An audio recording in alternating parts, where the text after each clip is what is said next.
Welcome to a video from thislife.com. This video I'm going to show you how to recreate that classic Depeche Mode sound from Enjoy the Silence, that bass sound and the upper vocal type sound to go with it as well, and the kick and a bit of synth pad as well.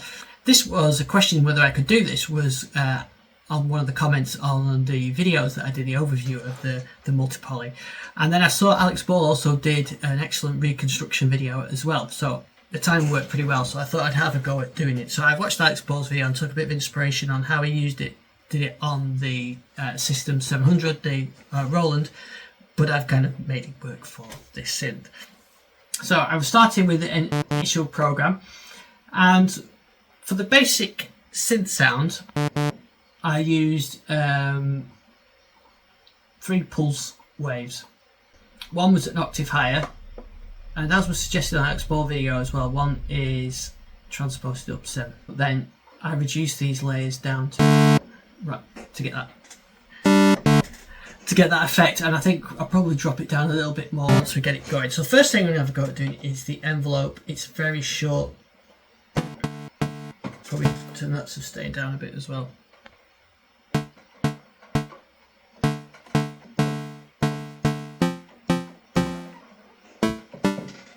And we can go down an octave as well. Now I'm going to be using the motion sequencer to trigger this. So here's the motion sequencer, and it's not 100% accurate because I didn't get the timings exactly right. But what I did do is I can hear that sequence playing, and I think it's playing all the same length notes, but there's some rests in between them. So to get that effect, what I did is I've got the all here in 16ths, but I did 2, then a rest, 2, then a rest, and then I think I did 3, then a rest, 2, then a rest, and then a rest, then the note.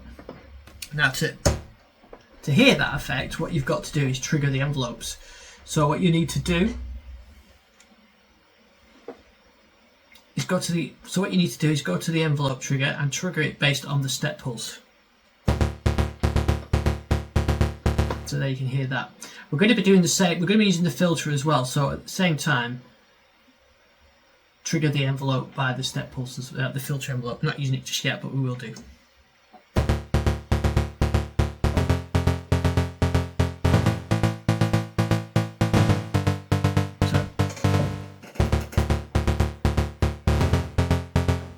I think that release should be a bit shorter.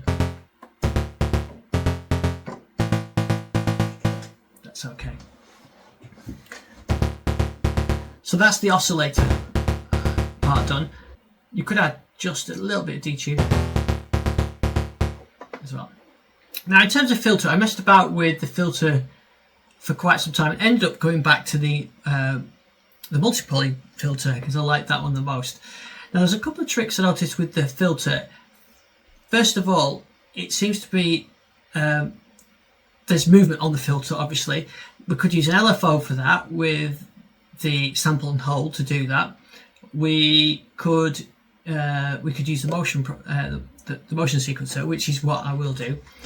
But we'll show you. I'm just going to close the filter down slightly, and then the other thing on the filter I noticed is that there's a very initial attack on there. So I think what we can do, I can reduce that right down, add the intensity, add the intensity quite high, and you can, if I turn it right, the filter off completely.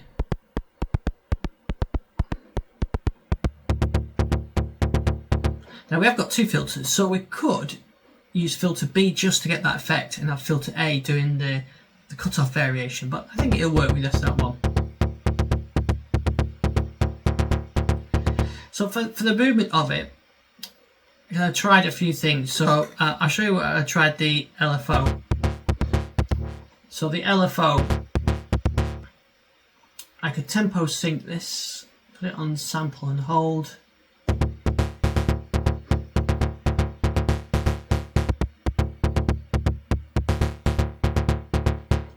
It doesn't quite have the effect that I wanted it does have. Maybe it's close. Let's see if we add a bit of resonance in as well.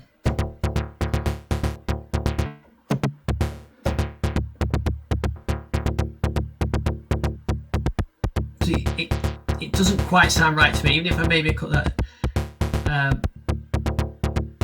the intensity down.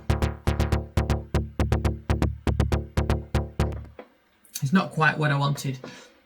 So I'm going to put that around 78. I'll have some resonance as well, about 45.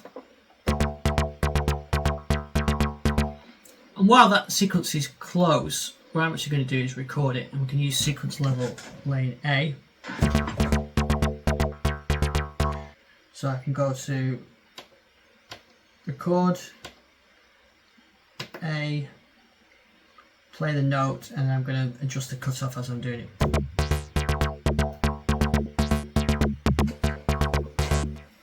I'm just going to turn that envelope as well a bit. It's too much effect on it, so I'm just going to trim that down a bit.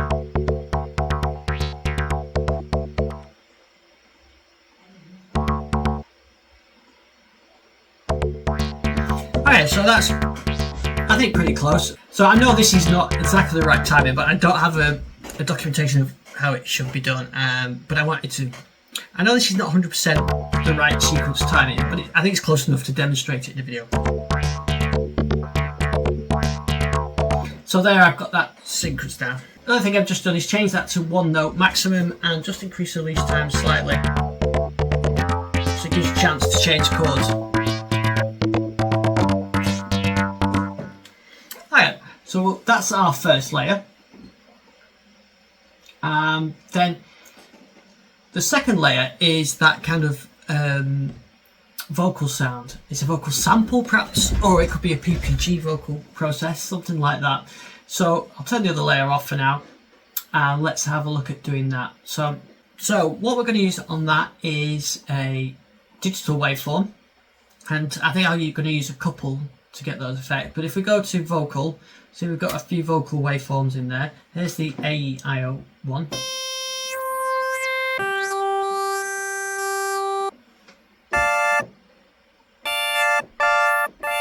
It's like an R sound. So for the amp on that, I'm just gonna give us it's kind of a slightly shaped, maybe a bit shorter.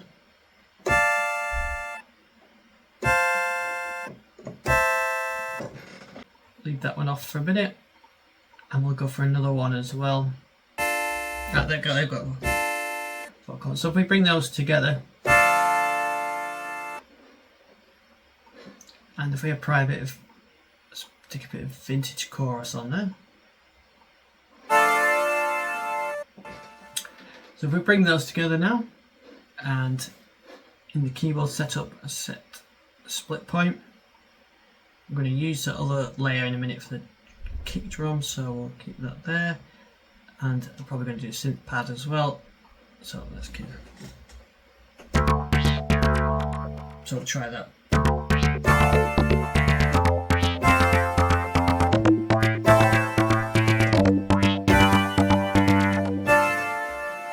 That's quite vocal soundish, isn't it? But I've just added a Fox 4-man to that as well. Okay.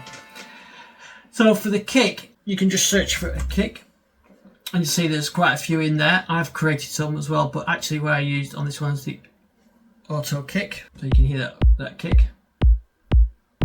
You could have a kick snare, and I've created one of those as well, but I like just the kick on that.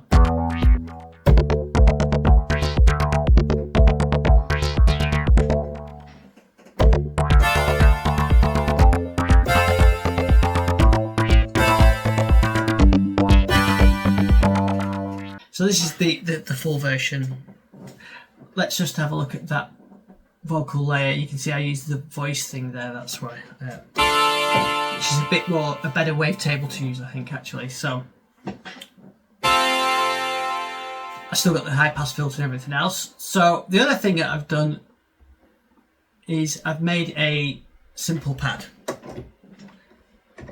So the other thing that I've done is I noticed there was like a pad sound in the background, not all the way through it, especially not at the beginning. So I've created a simple pad, and I've set the the mod control to control it.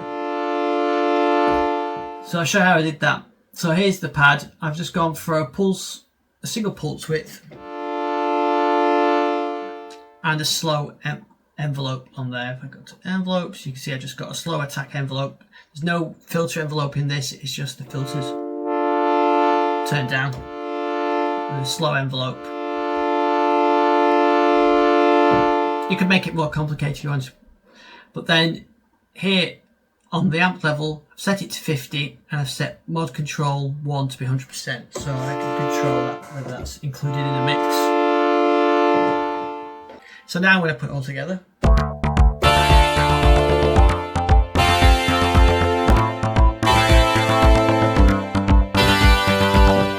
So that's how I recreated that. Like I said earlier in the video, it's not 100% accurate, but it's got that feel to it. The key is the motion sequencer controlling the bass part, controlling the filter cutoff, and using those envelopes to be triggered by the motion sequencer step pulse. That's the key to that part. And then for the digital part, I think that voice thing really does add a nice vocal sound. If I mute the other oscillators, this is a nice vocal sound. When you bring it in with the other layers, you get that sort of vocal sound. So no samples involved in this. This is all using the built-in waveforms with the multi-poly. You can do the same thing with the Modwave, but you could combine it with a sample vocal, so you might be able to get a bit more realistic sample, or more accurate sounding vocal sound. The sequence part for the bass, you can do exactly the same, but instead of having 4 oscillators, you've just got 2 oscillators and a sub, so you could probably get something close to that. If you're interested in that, please let me know and I'll do a video for that. So if you've got other suggestions for videos, please let me know. I do like seeing them in the comments, and then I can have a think about how I could do them. Thanks for watching this video, and I'll see you on the next one.